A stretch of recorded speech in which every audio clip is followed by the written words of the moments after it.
días a todos y bienvenidos a nuestra quinta semana de la seguridad vial, este año con el lema Cede el paso a una conducción segura. La Semana de la Seguridad Vial es una iniciativa diseñada por Fraternidad Muprespa para abordar el problema de la siniestralidad vial laboral y seguir impulsando la seguridad y salud de nuestras empresas mutualistas. Soy Mar Morales, directora de Prevención y Desarrollo de la Cultura de la Salud en Fraternidad Muprespa y quiero agradeceros vuestra asistencia a nuestra jornada, el apoyo que, asistiendo a esta jornada dais a esta iniciativa. Recordaros que esta webinar está siendo grabada para su posteriormente ser difundida en nuestro canal YouTube y en nuestras redes sociales. Y además también os recuerdo que entráis con los micrófonos mutados y que, pues para el buen funcionamiento también de la jornada, pues que os sigáis con ellos, por favor.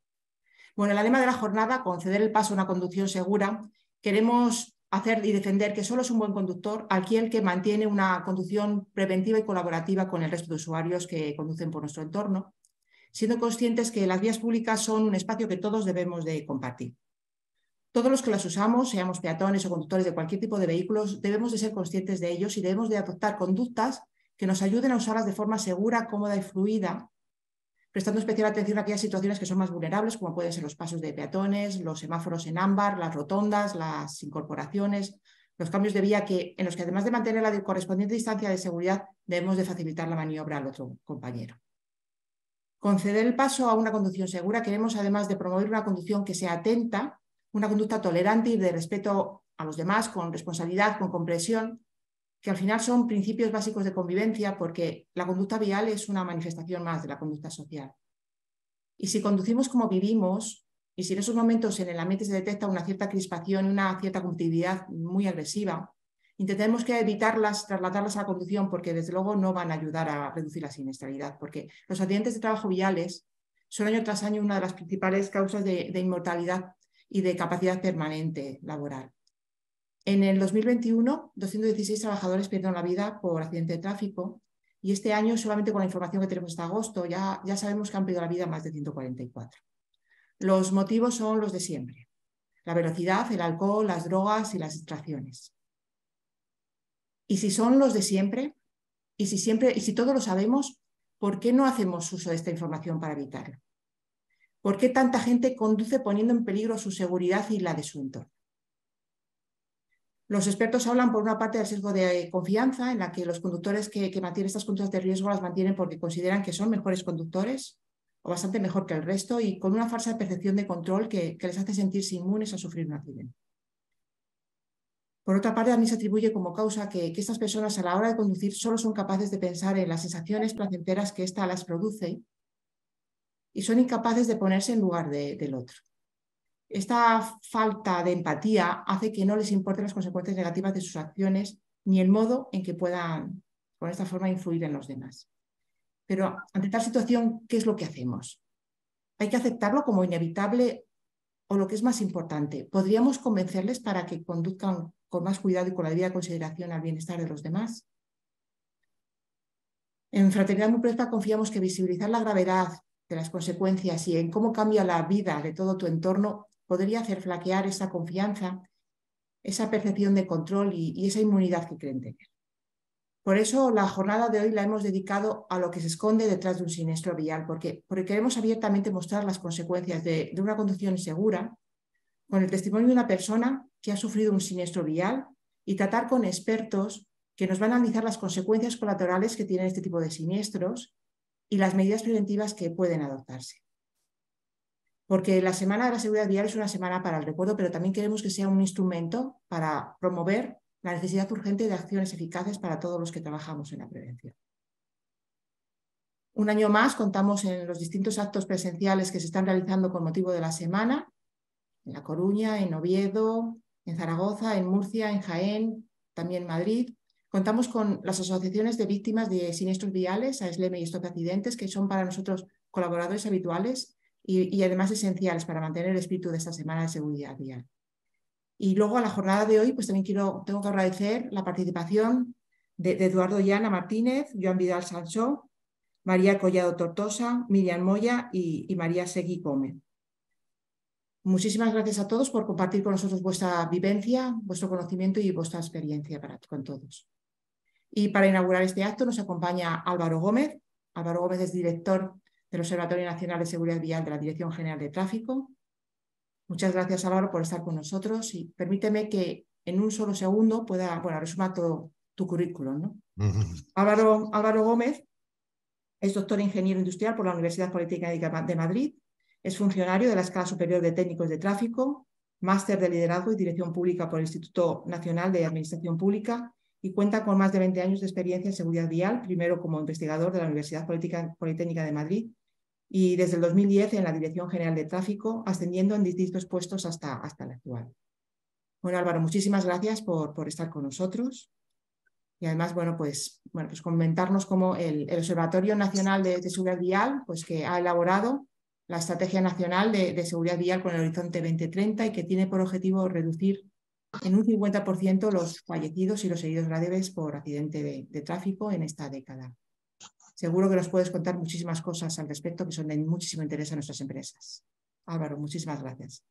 Muchas gracias, Mar. Buenos días a todas y todos. En primer lugar, quiero agradecer a la Fundación MUPRESPA la invitación a la Dirección General de Tráfico, dar a todo su equipo la enhorabuena por esta quinta jornada de la seguridad vial laboral, por seguir contando con la Dirección General de Tráfico, tanto en esta jornada virtual que comenzamos ahora, como en los distintos actos y jornadas que van a tener lugar en distintas partes del país, como ha indicado también Mar. Y enhorabuena por el programa, que demuestra un poco que la Fundación tiene la empatía que nos pedía Mar para todas las personas que utilizamos las vías públicas, también al contar con las asociaciones de víctimas del tráfico.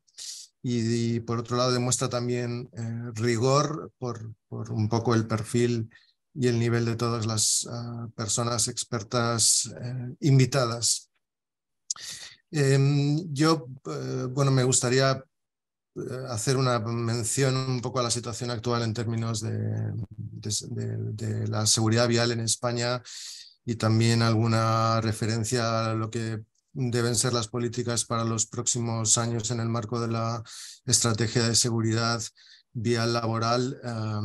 En España el año pasado, que es el último para el que hay cifras consolidadas, perdieron la vida en las vías públicas, en las carreteras y calles, 1.533 personas, casi 7.800 resultaban hospitalizadas de acuerdo con los registros policiales y más de 110.000 sufrieron heridas de lo que solemos llamar heridas leves. Son cifras desde luego de tremenda importancia, aunque creo que somos conscientes del gran recorrido y las grandes mejoras que ha habido en seguridad vial en España durante los últimos 20 años, pero siguen siendo cifras de importancia. Obviamente, si vemos la evolución reciente, pues las cifras han recogido el impacto de la pandemia y ha habido una cierta reducción, también provocada por la disminución en los volúmenes de tráfico que ha habido en las carreteras y calles.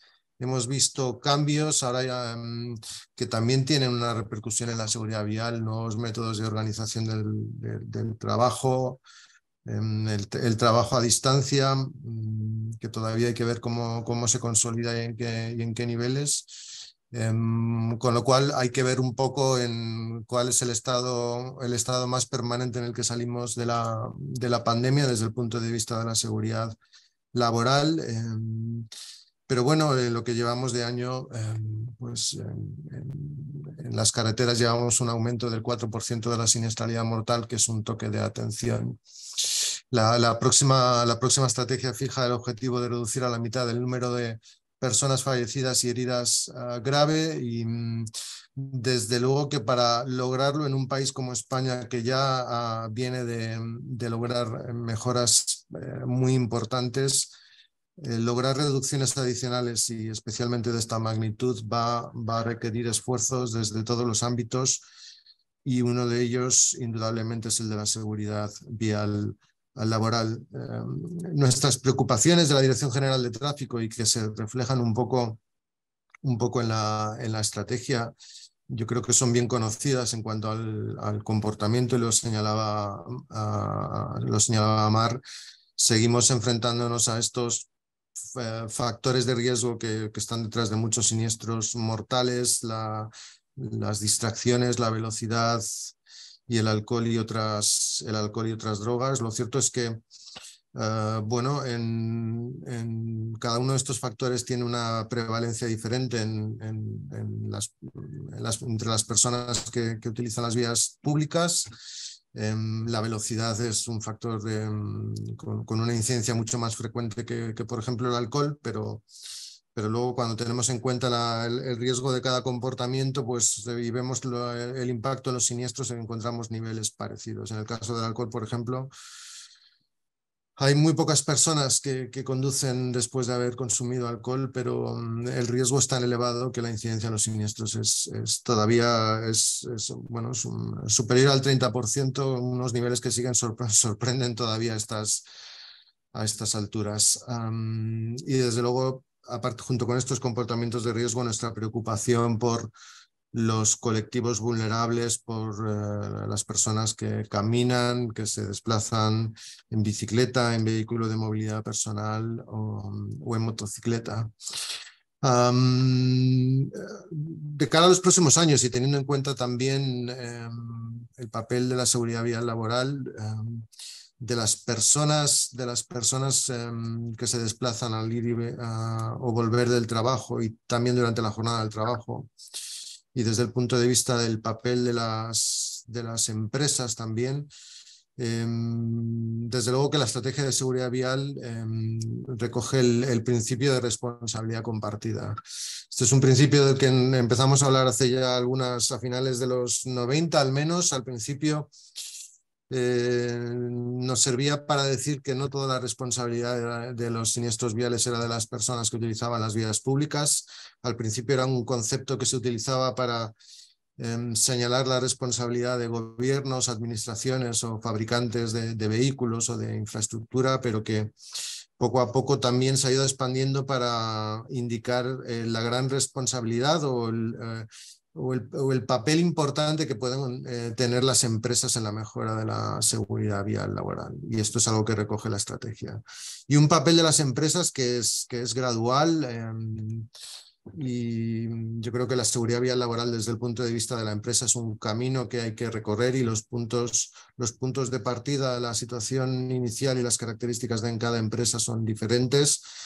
Pero si comenzamos hablando por supuesto, de la legislación de prevención en materia de prevención de riesgos laborales de obligado cumplimiento para todas las empresas, pero después a partir de ahí parte o se inicia un camino que continúa con los planes de movilidad segura y sostenible o los planes de desplazamiento al trabajo, que también llamamos en ocasiones. Hablamos de acreditación en sistemas de gestión de la calidad como la ISO 39001, o hablamos también ya de la gestión integral de la seguridad. Ya no es solo preocuparnos de la seguridad de nuestros trabajadores o de los desplazamientos relacionados con la actividad de la empresa, sino también de la seguridad de la actividad de nuestros contratistas y de todos los servicios anexos o conectados de alguna manera con la actividad de la empresa. Como digo, esto es un camino y que tienen que recorrer las empresas, pero desde luego sí es un camino que también puede traer grandes beneficios en materia de seguridad vial. Y este es un camino que viene recogido en la estrategia que esperamos promover con actuaciones en el marco de la estrategia. Y me gustaría también hacer una mención, ya que estamos hablando de seguridad vial laboral, volver a insistir en la importancia de los desplazamientos, lo que llamamos la siniestralidad in itinere, la siniestralidad al volver y al ir del trabajo o volver del centro del trabajo, que representa aproximadamente el 60% de los siniestros mortales, siniestros de tráfico laborales mortales. Y a ello también además del papel de las personas que conducen o se desplazan y de la vigilancia, la autovigilancia un poco que tenemos que imponernos en cuanto a los grandes factores de riesgo. Yo también ahí quiero hablar del papel que puede tener la empresa para promover también la seguridad de las personas que trabajan en esos desplazamientos de ida o de vuelta del centro de trabajo. Bueno, yo creo que hay mucho de lo que hablar, mucho en lo que todavía podemos mejorar. Es responsabilidad de todos, lo decía Mar. Creo que es un acierto comenzar la jornada hablando de convivencia segura, porque es un concepto que sigue siendo importante, sobre todo cuando tenemos en cuenta que la movilidad es cada vez más heterogénea y cada vez somos personas que nos desplazamos de modos cada vez más distintos. También eso va a tener un reflejo en la siniestralidad laboral, y lo estamos viendo, por ejemplo, en el reparto de mercancías o de comida, donde ya se hace casi se utilizan todos los medios de transporte disponibles, y esto, especialmente en nuestras calles, está dando lugar a una gran heterogeneidad del tráfico que exige también una conciencia sobre esta necesidad de convivir de manera segura. Con lo cual hay mucho de lo que hablar, y estoy seguro de que esta jornada promovida por la Fundación Murprespa será un gran foro, y muchos de estos temas seguro que con las personas que van a intervenir van a surgir ideas de mucho valor para todos. Muchas gracias de nuevo a la Fundación, y deseo que la jornada sea muy provechosa para todas y todos. Bueno, pues muchísimas gracias Álvaro, muchísimas gracias por eso, por recordar la importancia de la autovigilancia y además también del camino que tienen que realizar las empresas para poder reducir la siniestralidad, tanto la de emisión, desplazamiento, como también la en itinere, ¿no? Y bueno, pues ya sin más, dejo paso ya a David Revillo. David Revillo es es compañero del departamento y es el experto en seguridad vial, que es el que, bueno, pues a partir de ahora ya lleva todo el peso de la jornada y presentando a los demás protagonistas de la mesa. David, todo tuyo. Muchas gracias, Mar. Muchas gracias, Álvaro, por esta introducción que nos has dado de la situación de la siniestralidad en España. A continuación vamos a hablar de lo que se esconde detrás de un siniestro vial, ¿vale? Para ello tenemos a 5 invitados, 5 expertos. Partimos de un testimonio a los que vamos a ir presentando de manera consecutiva y le lanzaremos unas preguntas. Entonces, bueno, vamos a proceder a ello. Quería agradecer sobre todo a todos los compañeros de Fraternidad, a toda la audiencia que está ahí con nosotros y, por supuesto, a los colaboradores. Empezamos, tenemos en primer lugar a un testimonio, como ha comentado Mar. Tenemos a Eduardo Llano Martínez. Él es formador de ASLEME, es presidente de ASPAIN Asturias, es presidente también de Predis Asturias y es presidente de Llanosport Club. Y bueno, muchas otras cosas más que no hemos querido incluir en este currículum, porque si no necesitaríamos mucho tiempo. Entonces, Eduardo, partimos contigo y partimos de que detrás de un siniestro vial hay víctimas que evidentemente sufren lesiones que tienen mayor o menor gravedad, ¿vale? Lesiones que además, por desgracia, pasan desapercibidas para la sociedad y que las aceptamos como normales. Es un auténtico drama, como hemos comentado, ¿no? Y en tu caso es evidente que eres una víctima, ¿no?, por un siniestro vial.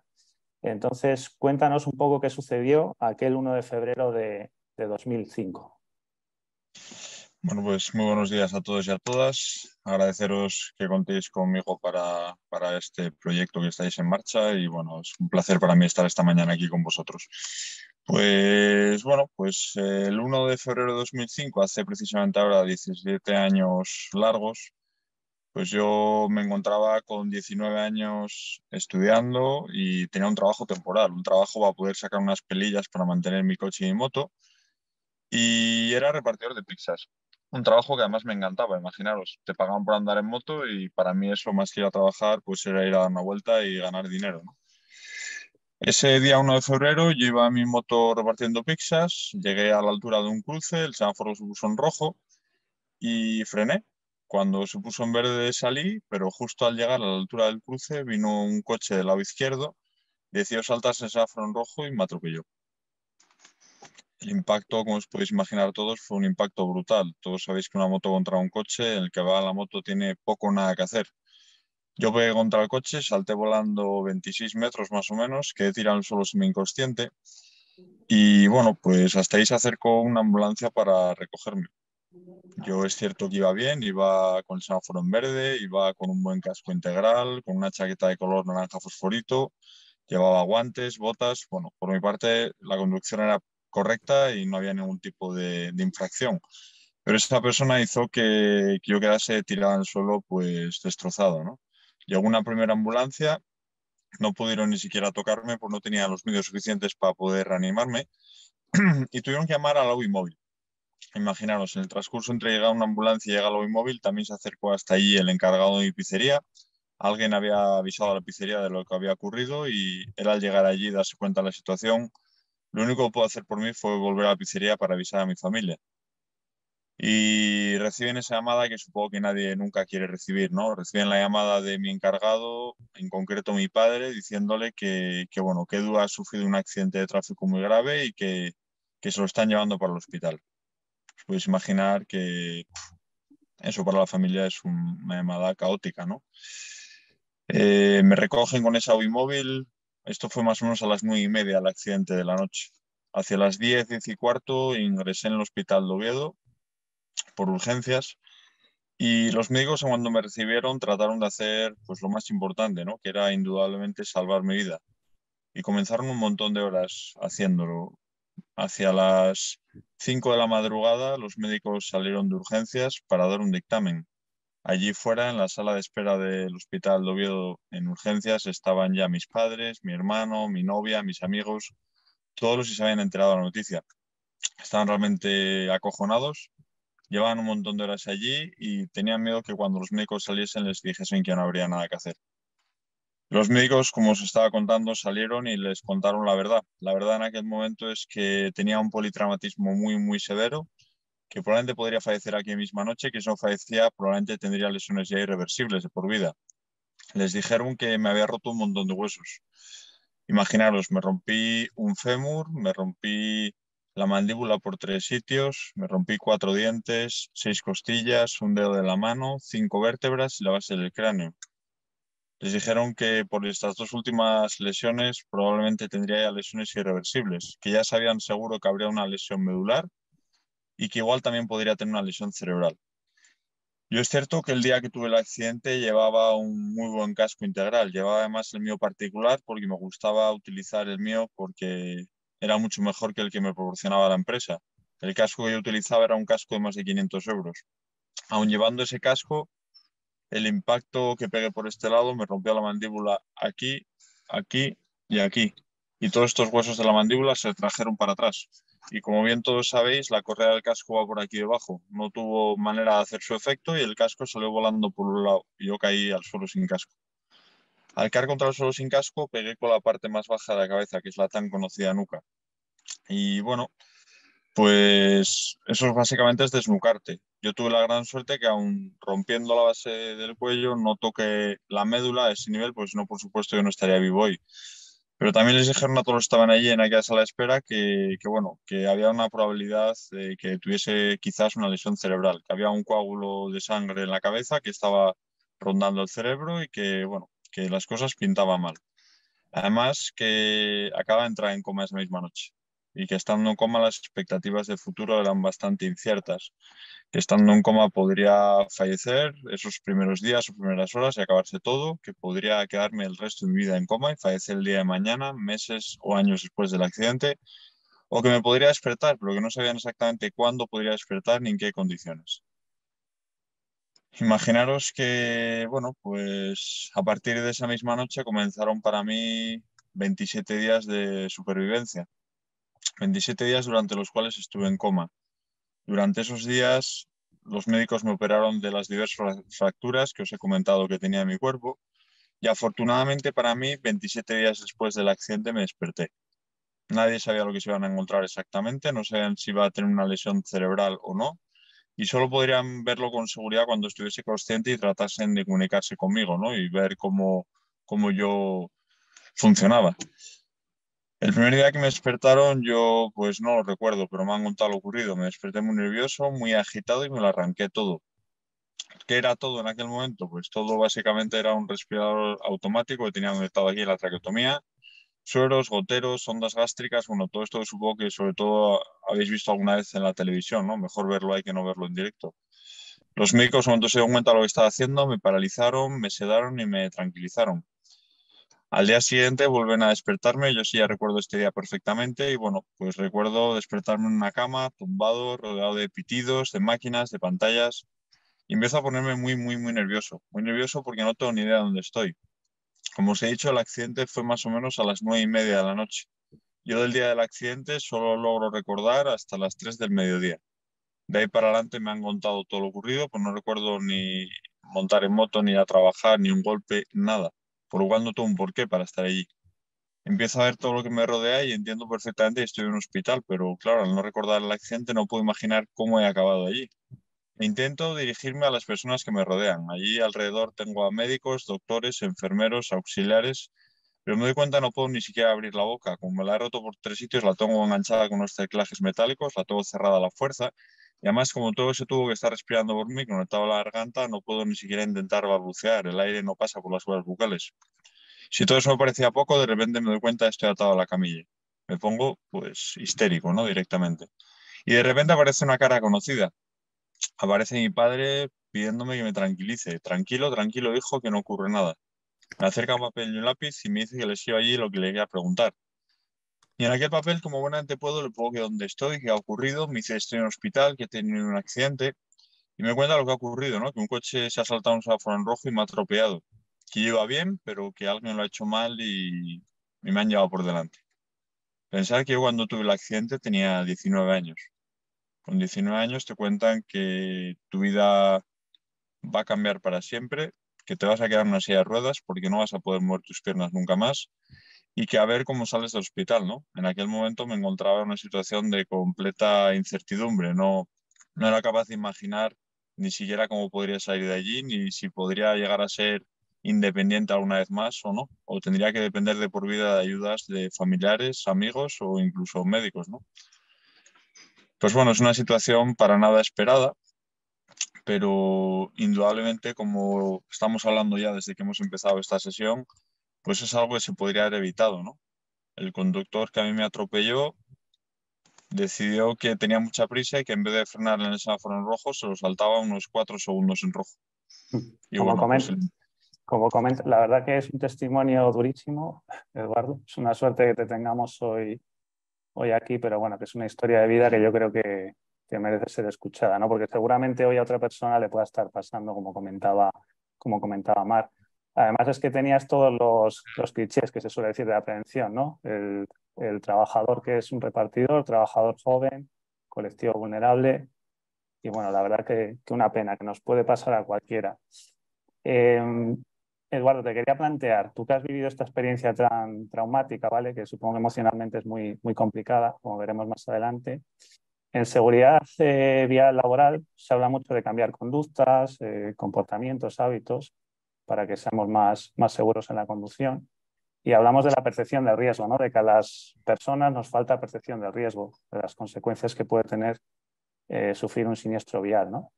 En tu caso, supongo que yo no sé si te modificó la percepción del riesgo este accidente o de por sí ya eres un conductor prudente, por lo que has comentado de que utilizabas un casco con buenas prestaciones. Pero la pregunta, ahora que estamos en una época de pandemia, ¿no? Y que ha aumentado el auge del comercio electrónico y vemos muchos repartidores por las calles, sobre todo en núcleos urbanos, ¿qué percepción de riesgo tienes tú cuando ves a esos repartidores ahora mismo circular en bicicletas, motos, en patinetes incluso? Bueno, también tendríamos furgonetas y demás.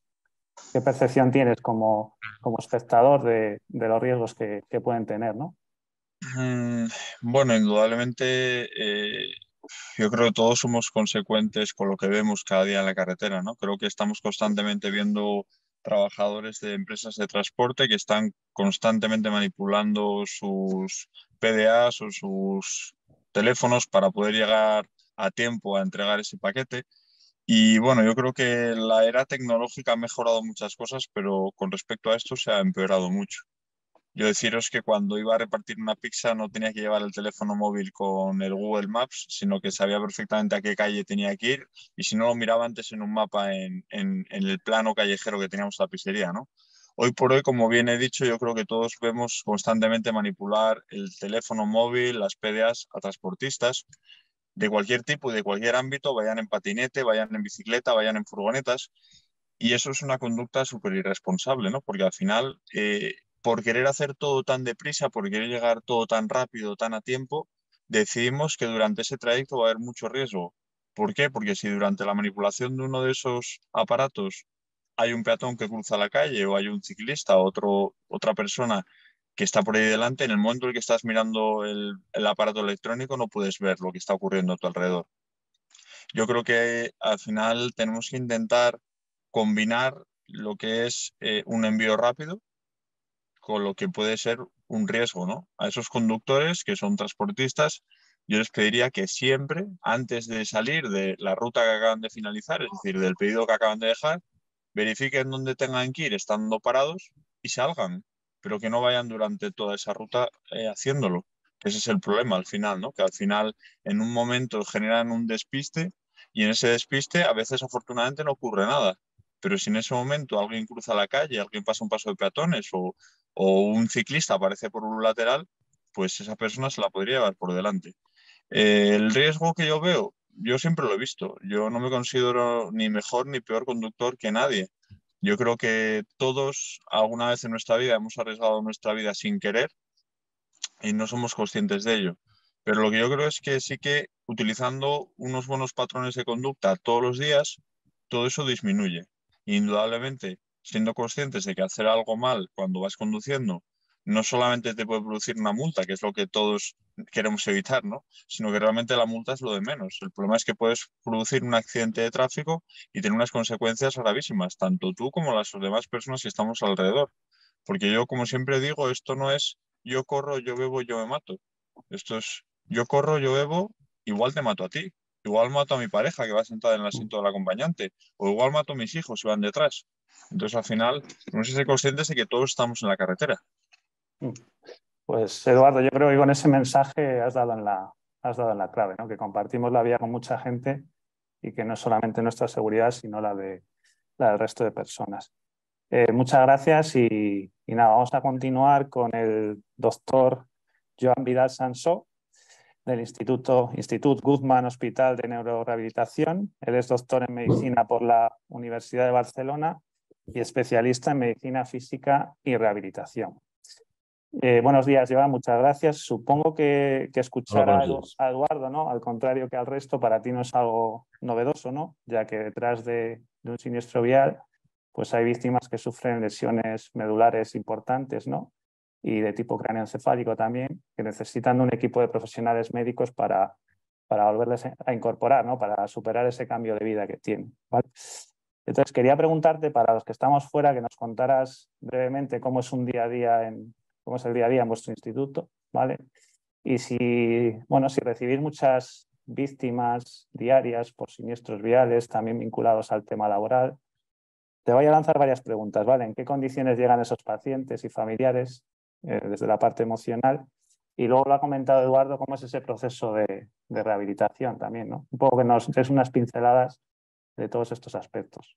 Bueno, ante todo, muchas gracias, David, y muchas gracias a la Fundación Muprespa por la amable invitación a participar en una sesión de trabajo, una sesión muy interesante. Eduardo, de alguna manera, nos ha dado el paso para hablar de lo que pasa tras un accidente, que parece una cosa, sucede en 2, 3, 4 segundos y las consecuencias son en muchos casos de por vida, ¿no? Es decir, seguramente él nos explica pues, el caso de una lesión medular, que sería equiparable pues, también a un traumatismo craneoencefálico, que es lo habitual en este tipo de accidentes graves, de alta energía, como este caso, y que dejarán secuelas en muchos casos de por vida. Un largo periodo de ingreso en la UCI, con miles de complicaciones que nos las ha resumido en 5 minutos, pero que en muchos casos pues son ingresos de más de un mes o 3 meses en la estancia en UCI, con todo lo que lleva y conlleva este tipo de ingresos de alta complejidad, y luego un largo periodo de rehabilitación en un centro de neurorehabilitación como el nuestro, en este caso, ¿no? Es decir, estamos hablando de una persona que en 5 segundos tiene un accidente gravísimo y que tardará seguramente más de un año en volver, en muchos casos, a su domicilio, en su entorno, pero con unas secuelas que en muchos casos serán permanentes e irreversibles. La lesión medular al final lo que produce es una parálisis por debajo del nivel de lesión y otras muchas cosas que pasan desapercibidas. A veces solo tenemos la visión de aquel paciente, de aquella persona que va con una silla de ruedas, pero además de la silla de ruedas, desgraciadamente, pues hay otras muchas complicaciones añadidas que aumentan lo que es la gravedad final de esta lesión, y que ya no solo son los aspectos físicos importantes que quedan afectados después de esta grave lesión, sino todos los aspectos psicológicos y todos los aspectos emocionales que están alrededor y que seguramente a lo largo de estas charlas comentaremos. Y que de alguna manera, pues, que los hospitales de rehabilitación, nuestra obligación de alguna manera es intentar atender de forma integral todos estos aspectos, no solo los aspectos médicos, sino los aspectos físicos, los aspectos emocionales, y porque al final uno, cuando intenta explicar lo que es la rehabilitación, pues seguramente el objetivo final de la rehabilitación será el reinsertar a aquella persona en su medio habitual, en su domicilio, en su entorno social, con sus amigos, con su familia, volver a ser lo más funcional, lo más amigable posible con la vida. Son lesiones enormemente graves que necesitan de un tratamiento muy complejo y especializado, con altos costes económicos y grandes repercusiones sociales. Parece que no nos damos cuenta a veces de la gran cantidad de recursos que necesitan este tipo de secuelas, y que seguramente pues serán secuelas que aquella persona las llevará toda la vida, no solo la persona en sí, sino todo su entorno, toda su familia, todo su ambiente laboral. Y bueno, y vosotros que estáis detrás de este tipo de accidentes, pues seguramente pues durante toda la vida aquella persona pues necesitará de vuestra atención y necesitará de vuestro seguimiento, de colaboración, de soporte económico y soporte emocional. Es decir, que son personas que quedarán realmente necesitadas de este tipo de asistencia. Nosotros, como mutua colaboradora con la Seguridad Social, Fraternidad MUPRESPA, también, evidentemente, en nuestro mensaje curamos, ¿no?, a los pacientes, pero como has comentado, es importante invertir en prevención, ¿no? Si invertimos en... Básico. No tendríamos que destinar tantos recursos que podríamos haber quizá evitado. Nada, continúa, por favor. Sí. No. A veces hablamos de los tratamientos y seguramente son cada vez más complejos. Nos ha cambiado un poquito el paradigma de la rehabilitación. Se ha convertido en... Antes tratábamos durante poco tiempo, 3 meses, 4 meses, lo que eran estos procesos de cara a la adaptación de aquella persona a su mejor manera de vivir, adaptarse a su silla de ruedas y a su entorno. Y el concepto de rehabilitación cada vez ha cambiado, en el sentido que los avances médicos en estos últimos años nos permiten saber que existen procesos que llamamos de neuroplasticidad, que es decir, de adaptación del sistema nervioso a esta nueva situación de lesión, y que estos procesos de neuroplasticidad, que es decir, de cambios en la estructura del sistema nervioso, necesitarán de tratamientos de por vida. Y esto hace complicado explicarlo así, porque esto quiere decir que necesitará recursos sanitarios y económicos para toda la vida. Claro. Y seguramente sería mucho más fácil prevenir lo que es la lesión, sería mucho más económico, ya pensando en aspectos también de este tipo, y sería todo mucho más fácil. Y uno a veces se pregunta si es que tenemos una siniestralidad estructural que siempre la tendremos. Yo sigo pensando que seguramente no es así, y con medidas quizás profundizar más en las medidas de prevención pues sería mucho más fácil, ¿no? Y seguramente, pues, además de las medidas de protección que cada vez más la tecnología nos permite pues evitar o reducir lo que es la gravedad del accidente, pues seguramente necesitamos medidas más sociales, más sensibilización hacia estas situaciones, es decir, y esto nos ayudaría seguramente a disminuir cada vez más lo que es la incidencia de lesiones de este tipo, ¿no? Más educación. Quizá ahora has comentado medidas de prevención y te quería plantear una duda que nos sigue surgiendo, ¿no? Que seguro que tú lo ves en el día a día. 1 de cada 4 fallecidos, según la DGT, no utiliza el cinturón de seguridad. Nos planteamos el debate de si en unos municipios hay que llevar casco o no en el uso del patinete, ¿no? Con las consecuencias que puede tener una caída, o incluso ha habido una reducción de velocidad que también genera debate, ¿no? Entonces, la pregunta que quería trasladarte es ¿qué importancia tienen esto que hemos comentado, ¿no? Educación, estos sistemas de seguridad pasiva que tiene el vehículo, utilizarlos, ¿no? Porque me imagino que en vuestro centro veréis no solo a gente de distintas edades, me comentaste algún casos de niños que están repuntando, casos de patinetes.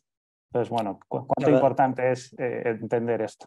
Es crucial, es básico, es crítico el planteamiento. Para que os hagáis una idea, este año no sé qué ha pasado, pero hemos tenido un aumento desproporcionado de accidentes, por ejemplo, de patinete, cosa que no habíamos tenido, y ingresos con lesión medular y traumatismo craneoencefálico relacionados con el patinete, tanto del que llevaba el patinete como atropellos con el sistema. Es decir, que esto es anecdótico igual este año, pero realmente se ha producido así. Y además, indudablemente también ha habido un aumento de lo que es la accidentabilidad con moto, que en motocicleta. En este año hemos tenido más accidentes de motocicleta que de coche, con secuelas con lesión medular. Nuestro hospital está sesgado porque solo ingresan personas con una gravedad importante, secundaria a una lesión medular, un traumatismo craneoencefálico, de manera que vemos solo aquellos que quedan muy mal o que tienen secuelas graves, ¿no? Pero sí que es curioso que hemos aumentado, que la incidencia habitual en España es de 20-25 casos por millón de habitantes de lesión medular, de los cuales el 50% aproximadamente pues, son accidentes de tráfico. Y este año hemos tenido un aumento importante de lo que es secuelas por accidente de motocicleta y curiosamente un repunte de personas con accidente tanto de bicicleta como de patinete, cosa que no estábamos acostumbrados a ver, que esto nos hará cambiar también, seguramente hay que implementar pues, programas específicos para intentar reducir esta nueva manera de movilidad que tenemos en las grandes ciudades, sobre todo en Barcelona, en Madrid, en las grandes, y que esto hace que el uso cada vez más masivo de este tipo de vehículos, pues seguramente habrá que hacer una reflexión sobre cuál es la mejor manera de compatibilizar pues, una vida en una ciudad con este tipo de vehículos. Y esto en los próximos tiempos, pues los expertos en estos temas tendrán que hacer un esfuerzo en intentar pues, implementar nuevas medidas de prevención. Muy bien. Pues sí, luego hablaremos con algún experto para cerrar, a ver si nos puede dar algunas ideas, ¿no? Para mejorar este nuevo paradigma de movilidad. Muchas gracias, Joan. Nos quedamos con ganas de conocer más cosas, pero bueno, vamos a pasar a nuestra siguiente invitada. Ella es María Collado Tortosa. Ella es psicóloga especialista en seguridad vial, graduada en psicología, máster en tráfico y seguridad vial, máster en psicología general sanitaria y profesora del máster en criminalidad vial de la Universidad de Distancia de Madrid, CELUDIMA. María, buenos días, muchas gracias. Bueno, hemos visto hoy a través de Eduardo y de Joan, ya hemos visto esas consecuencias tanto a nivel físico, ¿no? como emocional que puede tener una víctima de un siniestro vial. Como psicóloga especializada en seguridad vial, pues me surgen varias preguntas, ¿no? ¿Qué consideramos una víctima de un siniestro vial? ¿Cuáles son, ligado con el título, ¿no? ¿Cuáles son las emociones? Algo ha comentado ya Eduardo, emociones, pensamientos que nos vienen a las víctimas de los siniestros viales, y si estas víctimas llegan a recuperarse, ¿no? a lo largo de su vida, o es algo que emocionalmente pues, perdura en el tiempo. Hola a todos, buenos días. Bueno, son muchas preguntas, pero antes que nada permitirme agradecer la organización de esta jornada, porque la importancia que tiene es que nos está permitiendo hablar de eso que nunca antes nos hablan en la televisión, ¿no? Y es qué pasa con aquellas personas que tras sufrir un siniestro de tráfico sobreviven pero con una lesión de por vida. ¿Qué pasa? Que vamos a hablar qué ocurre también con esos familiares y amigos en torno de una víctima que ha fallecido, y creo que es muy importante. También además estamos a las puertas del Día Mundial en recuerdo de las víctimas, creo que no podía ser más acertado. Y además creo que se lo debemos a las víctimas por no haber sido capaces de evitar aquello que era totalmente evitable. Bueno, me han hecho muchas preguntas, voy a tratar de reducir, pero bueno, entendemos por víctima a toda persona que como consecuencia de un siniestro de tráfico va a sufrir secuelas, daños físicos, emocionales o va a fallecer. Bien, quiero distinguir, porque es muy importante, al menos para mí, distinguir entre víctimas directas e indirectas, porque cuando hablamos de esa persona que recibe en primera persona ese siniestro de tráfico, hablamos de víctimas directas, como bien explicaba, ¿no?, Eduardo por testimonio. Pero tenemos aquel entorno, familiares, amigos, ¿no?, aquellos padres, madres, hermanos, parejas y amigos, compañeros de la víctima directa, que también son las grandes olvidadas, que son las víctimas indirectas. Bien, me preguntas por las emociones y si me lo permites voy a ampliar esta respuesta no solo a las emociones que más puedan sufrir, sino quiero hablar del estado emocional de las víctimas, y voy a hablar tanto de las víctimas directas como indirectas, porque entre ellos encontramos estados depresivos, trastornos de ansiedad, trastornos de angustia, problemas de memoria, emociones como la culpa. Hablaba también esa amnesia, ¿verdad, Eduardo? El miedo, el insomnio, etcétera, etcétera. Y ojo, aquí pues quiero resaltar que tendemos a pensar que aquellas víctimas que han sufrido en primera persona van a tener una peor consecuencia, ¿no?, a nivel emocional, y según hemos estudiado, las víctimas indirectas tienen en muchas ocasiones un peor pronóstico emocional, o sea, lo pasan peor, que si queréis luego podemos hablar del por qué, pero lo pasan peor que la propia víctima directa, dato muy, muy reseñable, ¿verdad? Me preguntabas también si se recuperan y bueno, a nivel físico ya hemos visto con el doctor algunas respuestas, y a nivel emocional la verdad que se complica, es mucho más complejo. Como decía, las víctimas indirectas tienden menos a recuperarse y tienen un peor pronóstico, y sin embargo yo les pregunté en una investigación y me dijeron que el 85% de las víctimas, para ellos, el accidente de tráfico había sido el peor acontecimiento de su vida. Por lo tanto, tenemos aquí un gran trabajo que realizar. Vale. Respondido. Sí, sí he respondido perfectamente. Te cambio un poquito el tercio, ¿vale? La seguridad vial es una pandemia, ¿no?, mundial, según la OMS, desde 2004. Y recientemente hemos vivido la pandemia bueno, los datos, os doy algunos datos, 1,35 millones de fallecidos a nivel mundial al año y 55 millones de heridos graves. O sea, si en la pandemia con el COVID nos llamaba la atención el dato, fijaros en seguridad vial, lo que llevamos año tras año. Y como te decía, recientemente hemos pasado esta pandemia, que hay mensajes desde la OMS que nos ha dejado ciertas secuelas, ¿no?, de salud mental. Entonces, lo que quería plantear es si detrás de los siniestros viales, ligado con el título, puede haber factores de tipo psicosocial que aumenten la probabilidad de tener un siniestro de tráfico. Es decir, si yo estoy más estresado, tengo más facilidad de distraerme, si me estoy medicando. No sé cómo lo ves tú desde el punto de vista como psicóloga, porque el Instituto Nacional de Seguridad y Salud en el Trabajo sacó una guía este año relacionada con los factores psicosociales en el transporte por carretera, y creo que es importante también analizar el tráfico, esos factores psicosociales y organizativos que pueden influenciar a que tengamos mayor probabilidad de tener un accidente. Bien, bueno, has mencionado el tema del COVID, tan complejo, ¿no? Los que nos dedicamos a esto, lo que ya veníamos diciendo desde el principio, que el COVID iba a pasar, pero que los siniestros de tráfico y sus víctimas iban a continuar, y creo que debemos enfocar también, ojalá, algunos esfuerzos a erradicar este tema. Obviamente, claro, que los factores psicosociales influyen, es que yo pienso que es obvio, ¿no?, que un estado de ánimo alterado o alterado transitorio va a influir. Decimos que conducimos como vivimos. El problema de la sociedad es que vive estresada. Somos el primer país a nivel mundial en consumo de benzodiazepinas. Es decir, tenemos un grave problema. Y el tema de la conducción es que una persona no consume un medicamento para conducir y producir un siniestro. El problema es que como consecuencia de acaba ocurriendo, ¿verdad? Entonces, si partimos de ahí, necesitamos vivir más lento. Necesitamos tener un estado de ánimo más estable, ¿no? Para mí el estado de ánimo es una distracción. Me refiero, nos distraímos con nosotros mismos, con nuestro propio estado interno. Sabemos que una persona que tramita un divorcio tiene el doble de posibilidad de tener un accidente de tráfico. Por lo tanto, creo que es algo bidireccional, ¿no? En el que la persona con su autorregulación debería, pues, autorregularse a la hora de conducir, pero también tiene que ser la empresa la que forme, la que lance mensajes, campañas para intentar reducir estos siniestros.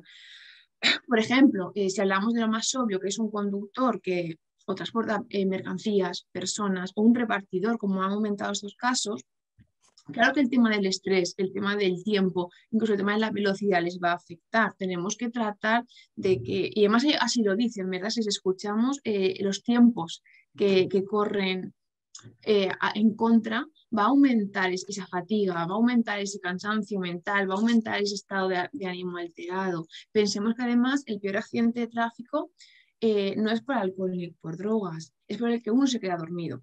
Porque si uno consume lo que sea, aún podrá ver algo e interactuar con la carretera. Si alguien se queda dormido, no va a poder ver absolutamente nada. Por lo tanto, tenemos aquí muchísimos puntos en los que interactuar y que a problemas concretos de cada tipo de puesto deberemos de buscar respuestas concretas. Muy bien, bueno, pues ya por último, bueno, como has comentado, en Fraternidad Muprespa sí que trabajamos el bienestar físico y emocional, que entiendo que por lo que has centrarnos en el presente para ti sería una de las claves, ¿no? De tener una atención plena, una conducción más segura. Yo creo que necesitamos rebajar el nivel de exigencia, ¿no? Todo tiene que ir rápido, pensemos a nivel social el mensaje que estamos lanzando y tan incongruente luego a nivel mental de que la sociedad tiene que ir rápido, tenemos que llegar los primeros, tenemos que ser... Y luego, sin embargo, en la cúspide de no, aquí tenemos que ir despacio. Esto a nivel mental a la gente le crea una incongruencia que al final es imposible, ¿no? Compaginar. Y claro que sí, el estar en el presente, estar con un estado emocional menos alterado al final, ya como muy resumidamente. Muy bien, pues nada, María, muchísimas gracias por tus mensajes, ha sido un placer. Pasamos ahora a hablar con Miriam Moya. Ella es experta forense en Europa, profesora universitaria y ganadora de premios internacionales. Ha realizado informes en cientos de juicios, siendo experta en reconstrucción de accidentes de tráfico y seguridad vial, biomecánica aplicada al impacto, topografía forense y escenas del crimen. Pionera en Europa al utilizar la tecnología más avanzada junto a la ciencia forense. Miriam, buenos días. Muchas gracias por venir, estar aquí con nosotros, que sé que tenéis todos una agenda muy complicada. La primera consulta que te quería hacer, en el ámbito laboral, cuando sufrimos un siniestro vial, tenemos que hacer una investigación, ¿no? Para analizar causas y proponer medidas. Pero cuando las causas no son tan evidentes o entiendo que hay que delimitar responsabilidades, pues supongo que tiene que aparecer la figura de un perito o perita experta como es tu caso, ¿no? Como experta has llegado a analizar y publicar libros sobre personajes públicos como Lady Di y el de José Antonio Reyes, el futbolista.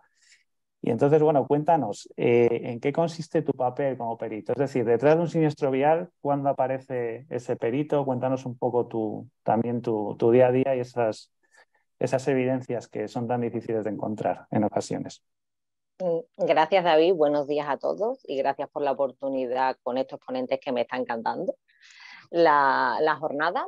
Y bueno, cuando un perito judicial, como se conoce en España, o experto forense, como se conoce fuera, actuamos, quiere decir que el conflicto es tal o de tal magnitud durante ese siniestro vial que ha ocurrido, pues que para dilucidar, sobre todo a nivel jurisprudencia y depurar responsabilidades, pues se necesita una buena reconstrucción.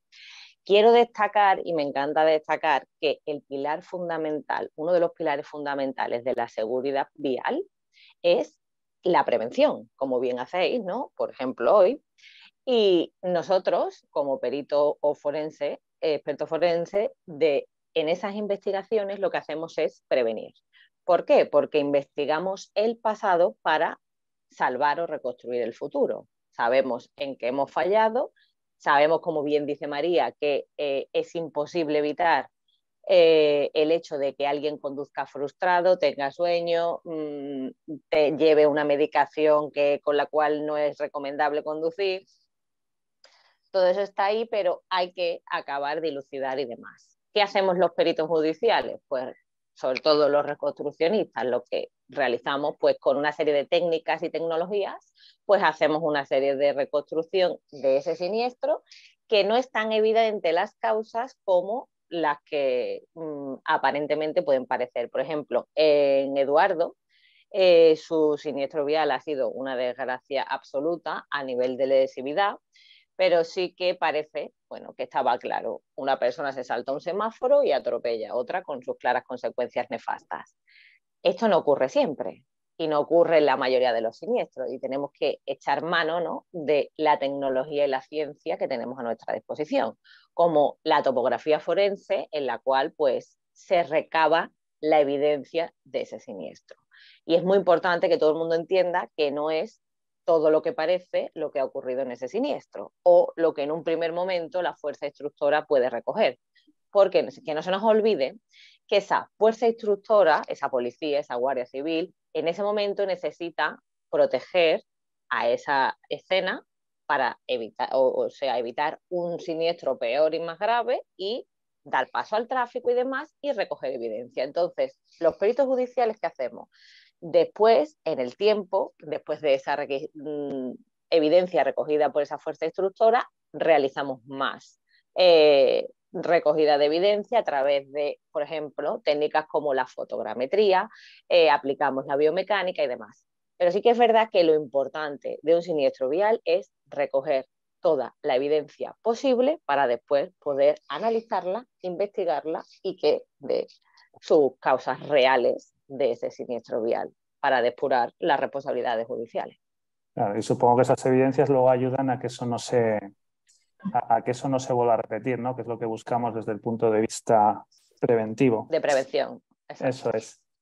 Mira, entre lo que hemos tratado, bueno, está claro que con lo que hemos visto antes con María, los factores psicosociales, cómo afectan en el accidente, ¿vale? Y tu intervención ya lo que nos has adelantado, pues en un siniestro vial influyen muchos factores, ¿no? No es sota, caballo y rey, como se suele decir, ¿no? Normalmente hablamos del factor humano, pero como principal causa, ¿no? El 90% de los accidentes se deben al factor humano, lo que ha comentado Álvaro al inicio. Pero ¿cuánto de importantes son otros factores? Te lanzo dos preguntas, en tu trayectoria.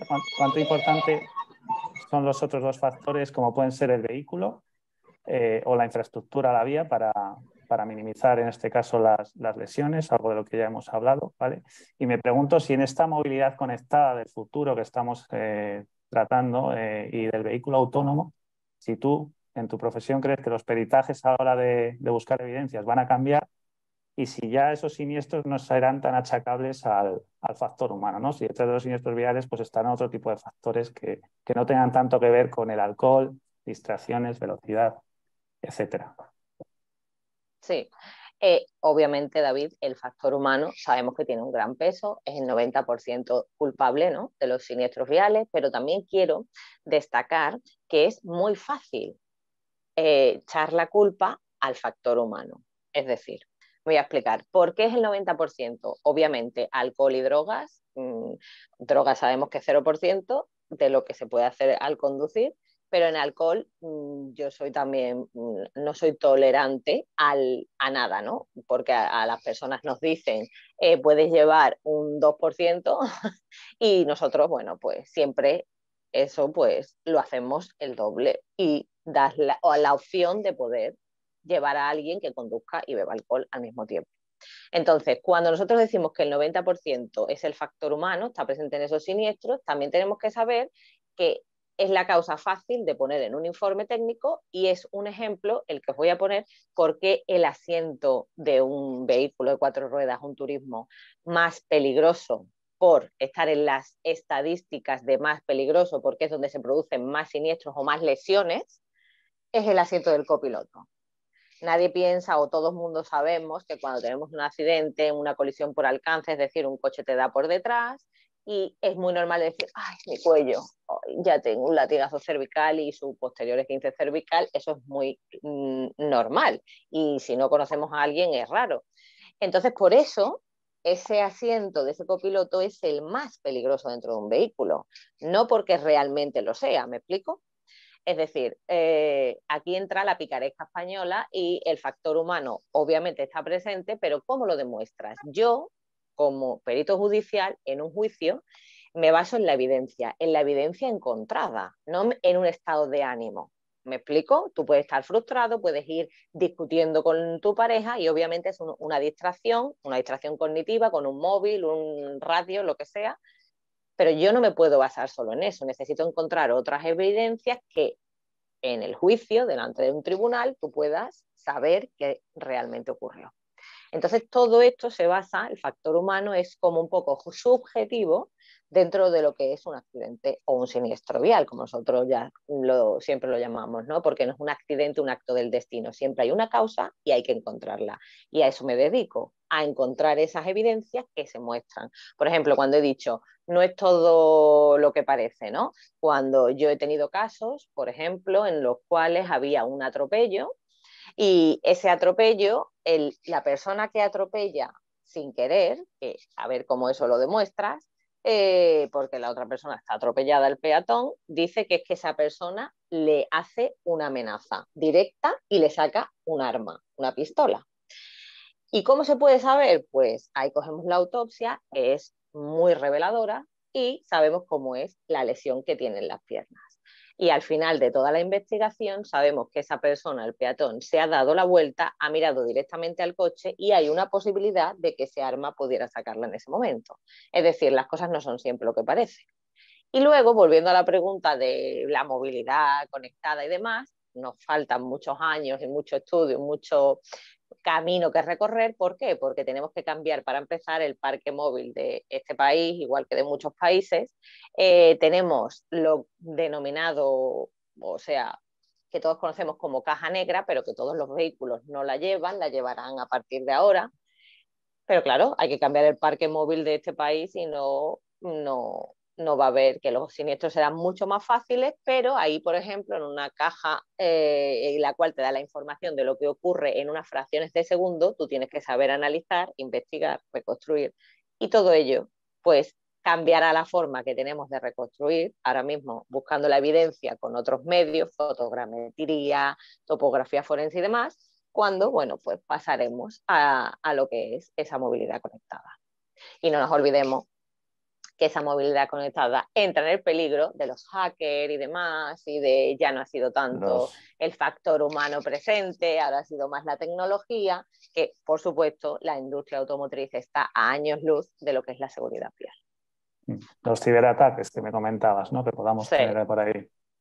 Sí. Bueno, pues muy bien, Miriam. Yo no sé si recientemente, una cosita más que tenemos. Sí. No sé si recientemente has tenido que tocar algún caso de algún siniestro laboral o en tu trayectoria tienes un alto porcentaje que tenga que ver con el trabajo, fuera de, o un poquito de. Sí, y en el ámbito laboral de repartidor de comida y demás, como decía antes Eduardo, que también tenemos que saber que esas empresas con esos repartidores tan estresados que tienen que llegar a dar ese pedido rápido, yo me he llegado a encontrar a gente que no estaba ni contratada, no tenían alta en la seguridad social, en ese momento decían, no, es que estaba aprobando el día de trabajo, pero esa persona se queda con una lesión permanente para el resto de su vida y con una persona joven, como es el caso también de Eduardo, en el cual cuando se judicialmente se conocen las causas y demás, vale que tenga una pena, una sanción, si esa empresa no ha mantenido en regla todo lo que debía de mantener para poner a esa persona en la calle y repartir y demás,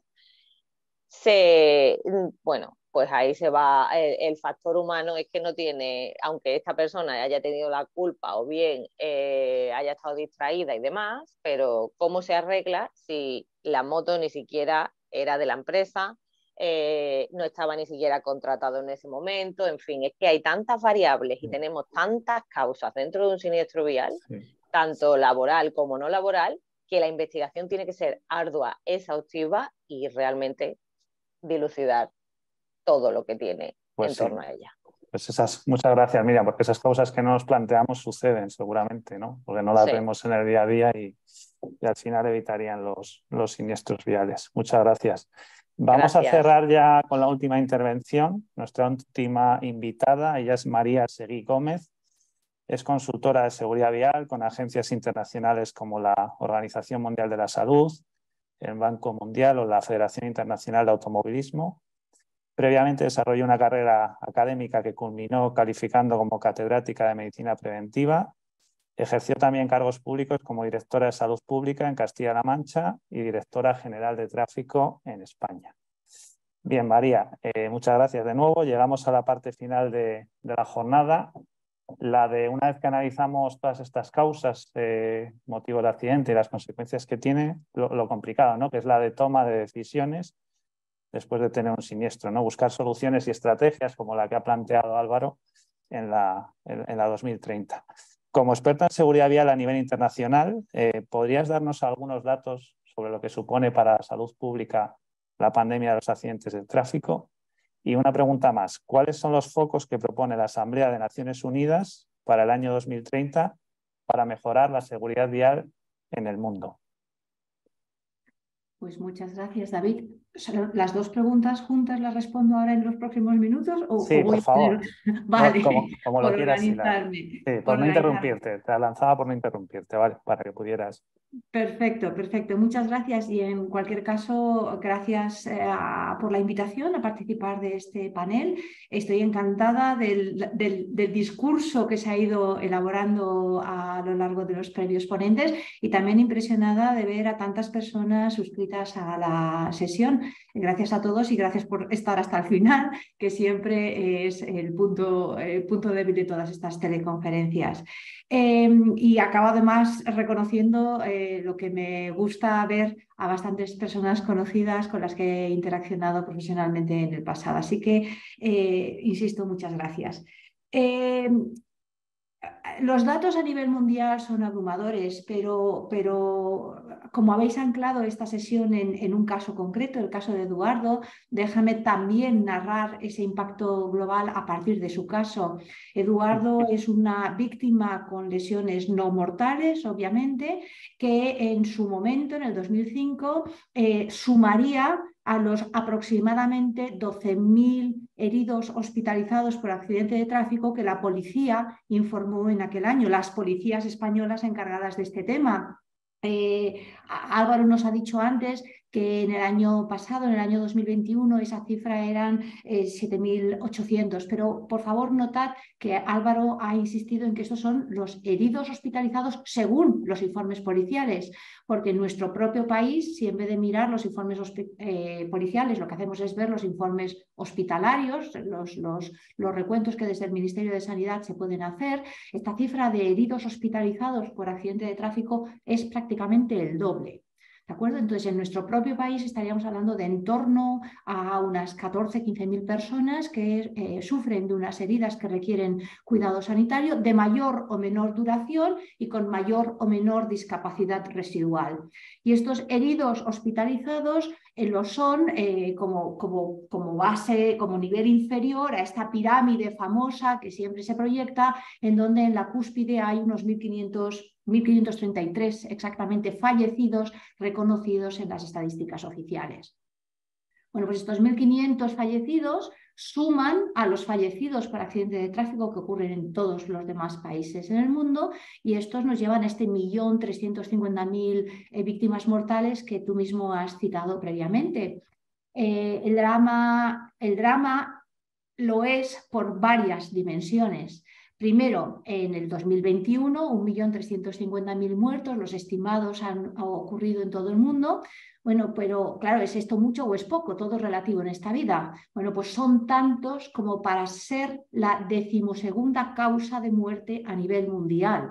Y esto en sí mismo ya es meritorio, porque mueren en el mundo más personas en un año de accidente de tráfico que mueren de enfermedades mucho más predominantes en el discurso público, como puedan ser la malaria, el propio SIDA, como pueda ser la tuberculosis, por no hablar de cáncer de mama o de cáncer de colon. Estamos hablando de una causa potente de muerte a nivel mundial. Y no solo es potente en cuanto a su magnitud, que he citado en conjunto, si nos centramos en personas de menos de 35 años, estamos hablando de la primera causa de muerte a nivel mundial, y esto se dice pronto, y volveré a retomar este concepto después. Esta causa de muerte en el año 2021 es que no es un punto concreto en la historia de la humanidad. Esto es así desde hace décadas, por no hablar desde hace un siglo. Estamos hablando de que es en el 1869 cuando se informa de la primera víctima mortal por un accidente de tráfico. Entonces, si solo nos centramos en los últimos 20 años, que son estos años que desde la Organización Mundial de la Salud se viene centrando un poco el tema de la importancia de los accidentes de tráfico, ya tenemos 26 millones de muertos acumulados por esta circunstancia. Entonces, insisto, la dimensionalidad del problema es inmenso, no importa cómo lo busquemos. Y añado una coletilla. A ese 1.300.000 muertos de un año concreto, tú también has referido ya la cifra de una estimación de 55 millones de heridos hospitalizados. Es decir, de nuestros 7.000 y pico según la policía o 14.000, 15.000 según los informes hospitalarios, asciende hasta 55 millones cuando estemos hablando del mundo en su integridad. Desgraciadamente, además, estos muertos no ocurren por igual en todo el mundo. Se producen grandes inequidades sociales en donde las personas de mayor riesgo social, de mayor nivel de pobreza, de mayor nivel de inestabilidad,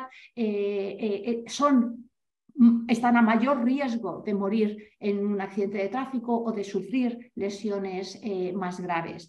Una cifra muy publicitada es que el 12% de los muertos del mundo por accidente de tráfico ocurren en el continente africano, donde solo hay un 1% de los vehículos motorizados del mundo, ¿no? Una grandísima paradoja. Una barbaridad, sí. Pero no hace falta irnos a África. No hace falta irnos a África. Nosotros nos podemos quedar en España y si hacemos el análisis de las tasas de mortalidad por 100.000 habitantes de nuestras provincias, entre la mejor provincia y la peor provincia, agárrense ustedes, hay una diferencia de prácticamente 7 veces. ¿Vale? Según en qué provincia se mueren 7 veces más personas por unidad de población que en la mejor de las provincias de España. ¿Vale? Este es un punto que nos debería hacer reflexionar muy profundamente acerca de esas inequidades, acerca de esas desigualdades y acerca de cómo entonces podemos seguir atados al concepto de que todo es error humano. Y estoy encantada de que Miriam haya dicho muy bien que es muy fácil utilizar la cifra del 90% porque es efectivamente la casilla fácil de marcar. Pero esto es un problema que va mucho más allá y que es mucho más profundo y que es en realidad estructural. Porque una enfermedad, un problema de salud que lleva tantos años entre nosotros y que afecta a tantos millones de personas en todo el mundo, no es un tema que podamos resolver con investigación científica profunda, caso a caso. Tenemos que abordarlo estructuralmente a nivel mundial con políticas integrales que transformen radicalmente los modos y maneras en las que nos movemos. Y esto me parece que es una de las cuestiones que querría destacar con mayor énfasis. De nuevo, ligo ese vínculo entre desigualdad y situación de desprotección y mayor riesgo de tener un accidente de tráfico, pero también el camino inverso, y es que la persona que sufre un accidente de tráfico y lo sobrevive, pero puede sufrir o no lesiones residuales, a su vez puede arrastrar su propia situación y la de su familia a una situación de mayor pobreza.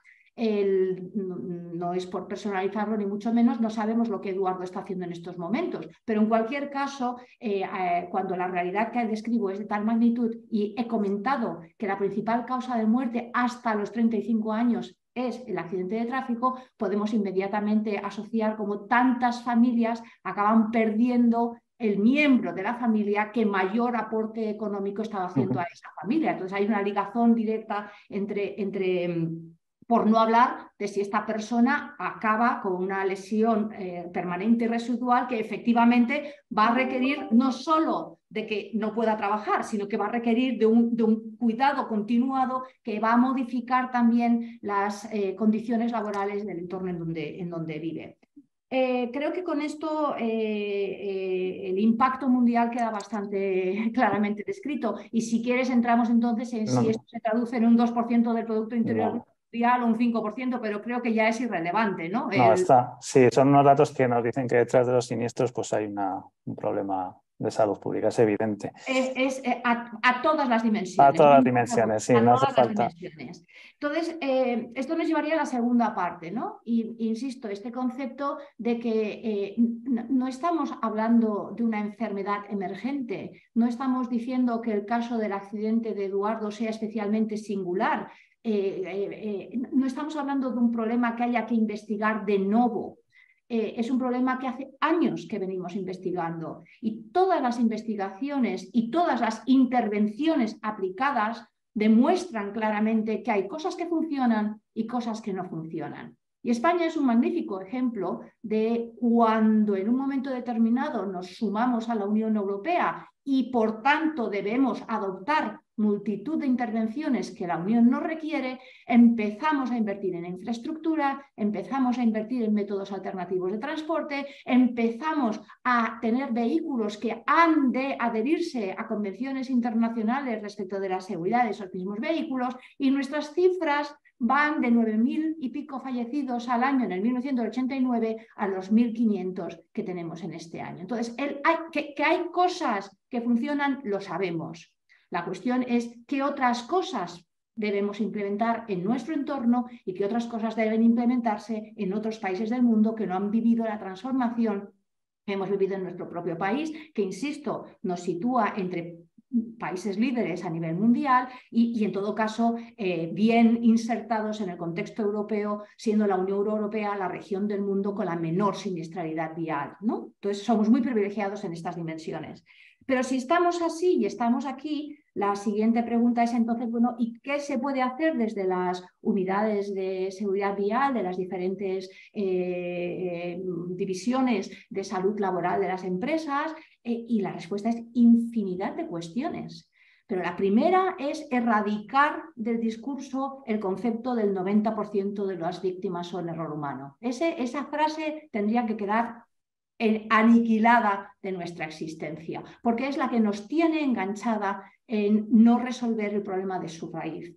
Hemos hablado y hemos escuchado grandísimas y magníficas descripciones de la investigación detallada para apuntar a la última causa. Pero como muy bien nos ha comentado Miriam, esa última causa puede venir precedida por otras causas y intervenir en cualquiera de ellas podría haber sido igualmente exitosa en la eliminación del accidente y las lesiones del accidente. Una situación que es tan grave que ha llevado a las Naciones Unidas, a la Asamblea General de Naciones Unidas, en el 2020 declarar la segunda década de acción en el mundo, que tiene que ir desde el 2020 hasta el 2030 y que tiene como objetivo primordial reducir la siniestralidad en el mundo en un 50%. Pero fijaros que conceptualmente me parece incluso pobre, ¿no? Cuando llevamos tantísimos años con este problema, ¿cómo puede ser que nos conformemos con una reducción al 50%? ¿Nos vamos a conformar con 600.000 muertos al año? Pero bueno, independientemente del concepto filosófico, el hecho es que tenemos un reto encima de la mesa, reto que es heredero del reto que nos habíamos puesto entre 2010 y 2020, que era exactamente el mismo, reducir la siniestralidad en un 50% de las cifras que ocurrían en aquel momento.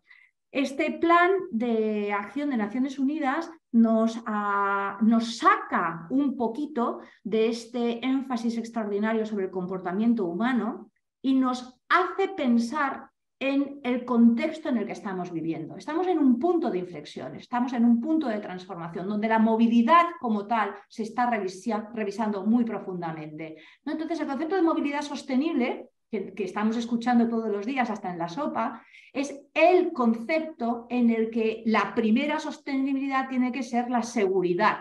¿Vale? No me importa dónde sea, pero un niño yendo al colegio no debería estar a riesgo de morir en un accidente de tráfico. No me importa dónde en el mundo un señor o señora yendo a su trabajo no tendría por qué estar a riesgo de morir en ese trayecto.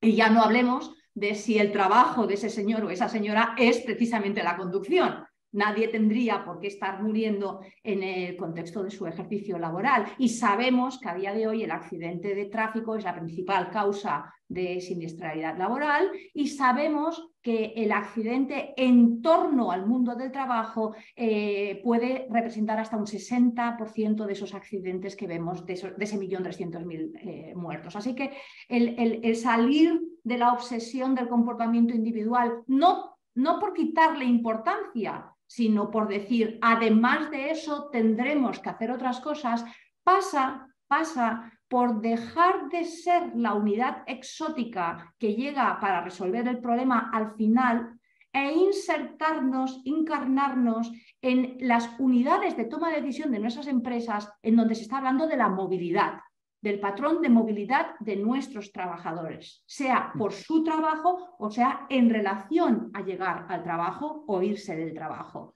Y aquí es en donde un gran número de intervenciones pueden ocurrir, pero antes de entrar a desgranarlas, si tengo tiempo para ello, lo que quiero es presentar los 4 conceptos básicos. María, disculpa, tenemos como 3-4 minutos, podemos...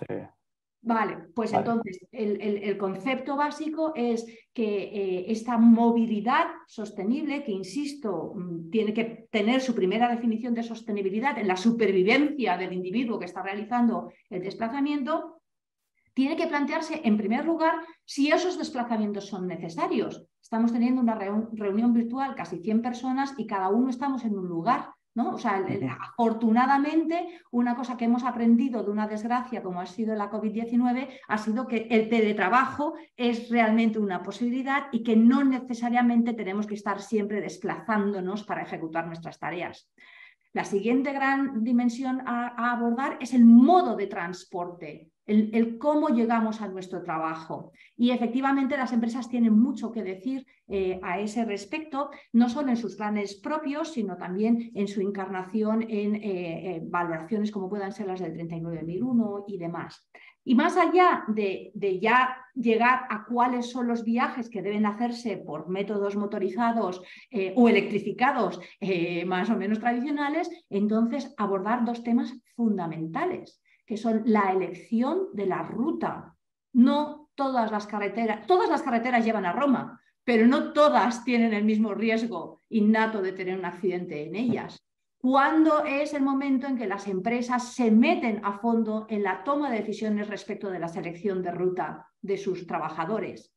Y más allá de la selección de ruta, el vehículo y el estado del vehículo utilizado para ese desplazamiento. Estos son los grandísimos pilares a abordar y a gestionar, pero el plan apunta a 2 cuestiones interesantes y novedosas.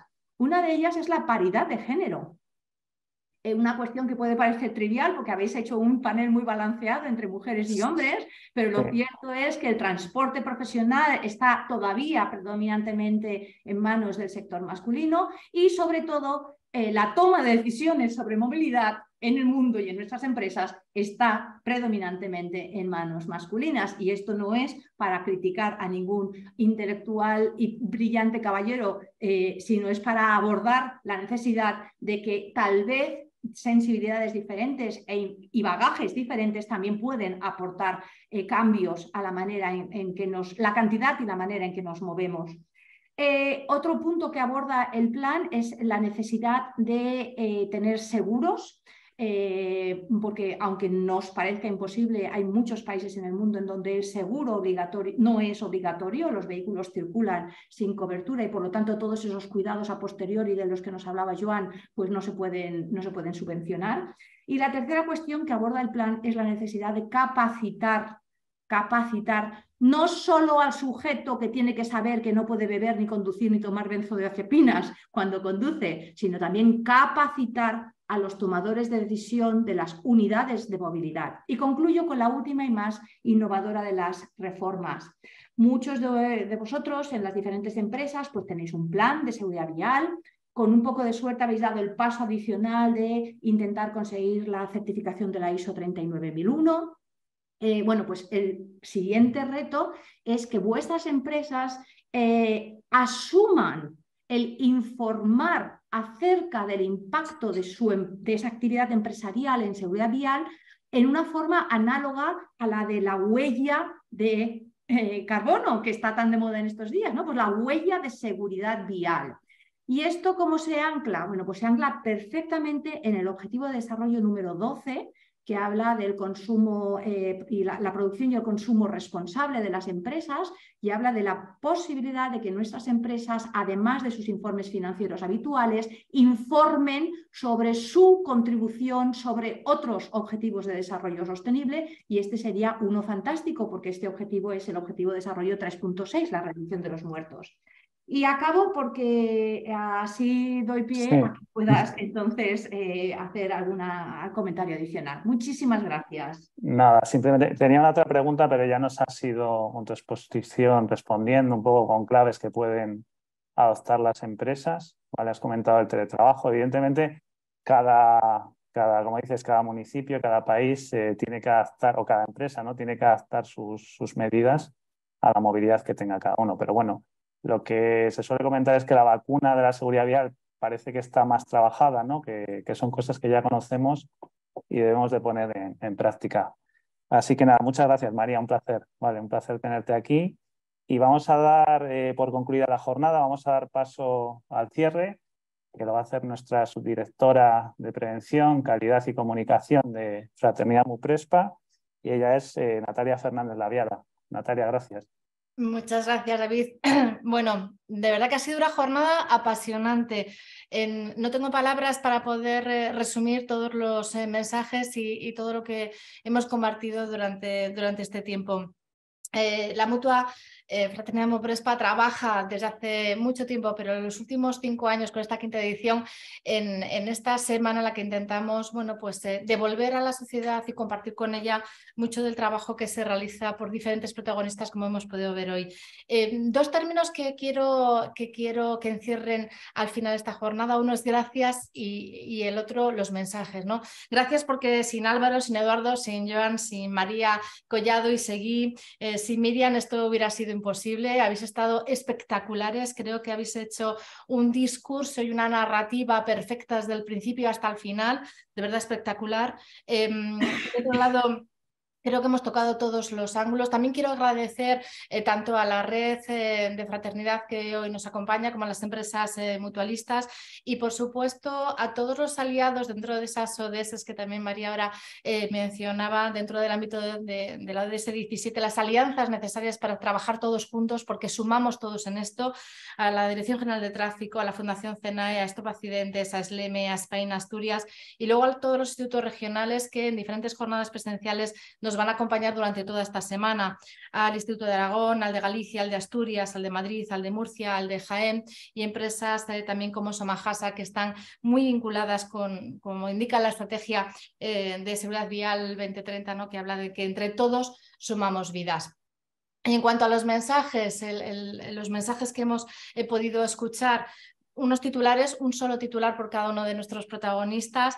En el caso de Álvaro Gómez me he quedado con ese incremento del 4% en siniestralidad mortal en el 2022, que siendo la velocidad y el alcohol las 2 causas principales, se unen nuevas formas de movilidad, nuevos problemas que tenemos que tener en cuenta todos y que todos, incluidas las empresas, debemos hacer una movilidad segura y sostenible. Me quedo con Eduardo y su testimonio tan humano, tan vital, tan prolijo, tan detallado y tan desgarrador que nos ha contado en tan breves momentos de forma clara. Pensar que con 19 años te cambia la vida, pero que a cualquiera de nosotros, de los que estamos ahora mismo escuchando, nos puede cambiar en cualquier momento. Así que aprendamos patrones de conducta seguros para todos. Con el doctor Joan me quedo cuando ha hablado de que no solamente desde el ángulo humano, sino también desde el punto de vista económico, prevenir es la solución, porque los recursos sanitarios económicos serán de por vida y las secuelas también son de por vida. Así que es muy importante.